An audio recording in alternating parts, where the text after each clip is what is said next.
am so pleased to take you to Australia for a conversation with Winsome Board. She's an author of this really fascinating trilogy, the Shangri-La Trilogy. And her first book, Country Calling, we're going to talk about that and what was the inspiration and how all of this started. So again, we're pleased to go to Australia and welcome Winsome to Author's Corner here on America Tonight with me, Kate Delaney. Winsome, thank you so much for coming on the show. Thank you so much, Kate, for requesting me. Tell me, it's lovely to have the opportunity to speak to people about something that I love so much, but who are so far away. Oh, so well said. And as I was just going to say, tell us what made you write this series? How did you come up with this? What was the inspiration? Well, it was largely chance. I had the experience of writing with the writers group who gave me the idea for my first novel, Under Surveillance. And after I published that, my friend said, you should do a sequel. I said, I can't do a sequel. But then I thought, I might be able to do another story because I'd enjoyed the experience of writing the first one so much. I might be able to do another story about a similar family in a similar area, which I know, similar time space. And what happened was the family that I was going to write about appeared to just step out and introduce themselves. And as I thought about it, I could see each member of the family, and I knew them not only then, but their story, their parents, where they'd come from. And it was as if the characters emerged fully formed in my head. And then to start it, I used an incident from the first book where a young policeman arrives at his friend's place with a horse that he'd bought. And he meets the family that he'd never met before. And he meets the daughter of the house who's just finished her secondary schooling, has just come home. And he's rather struck. She's a tall, blonde girl with very blue eyes. And he's pretty impressed. And that's where the story starts. And from then on, that story wrote itself. And each morning, I only had to sit down, pick up pencil, and I would write that chapter just like that. I didn't review it.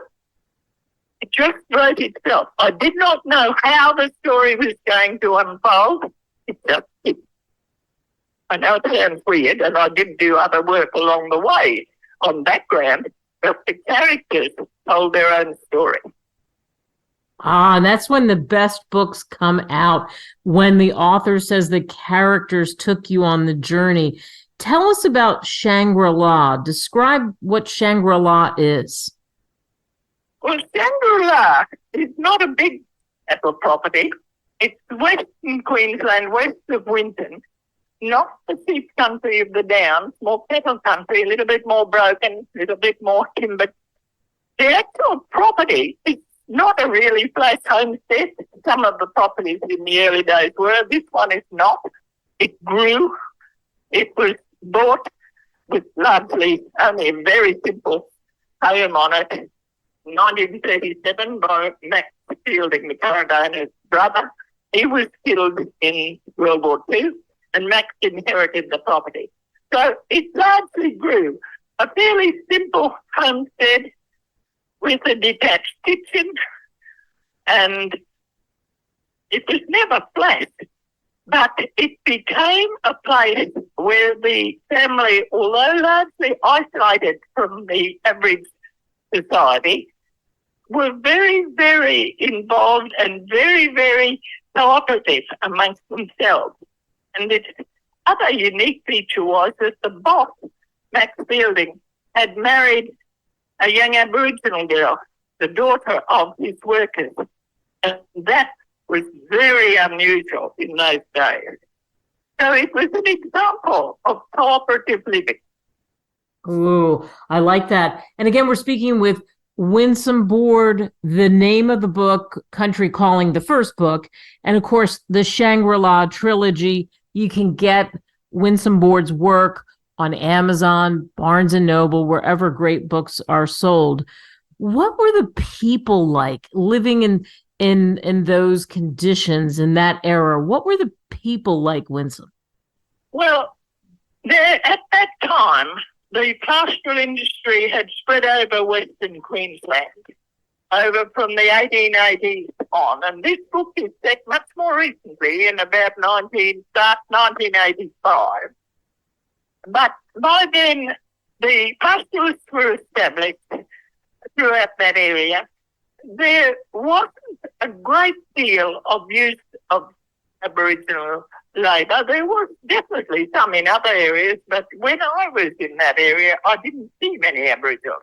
And the reason was that in the 1884, the major tribe around Mount Isa, who initially supported the settlers, but then there was a big, one of the settlers led a movement against them because they didn't like the fact that the Aborigines speared their sheep. Because they had to spear their sheep, because they needed to eat. But eventually the settlers and the police rose against the Calcadoons, and there was a big battle in 1884 when over 900 were killed. And the pastoralists, nobody was ever charged with murder. That was just sort of done, but quietly forgotten about. Now, by 1985, there were no murders or anything like that, but the Aboriginal population had been subdued or moved to reservations or worked on the properties sometimes. But they were still considered inferior to the whites in the area. It was fairly subtle and it was not always nasty, but they were never fully appreciated as equals. Wow. That's what you were getting at? Yes. And I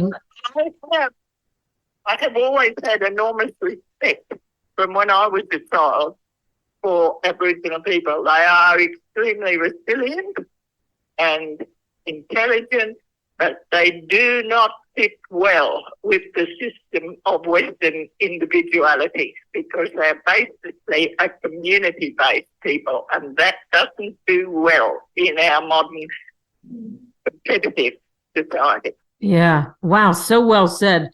And wrapping this up, fascinating. What do you hope people take away from reading any of your books? I'd like them to take away a greater sense of the truth of our history without getting too strident about it. I want them to see that in good people there was a great deal of mutual respect. But in society as a whole, the actual real story has not been told.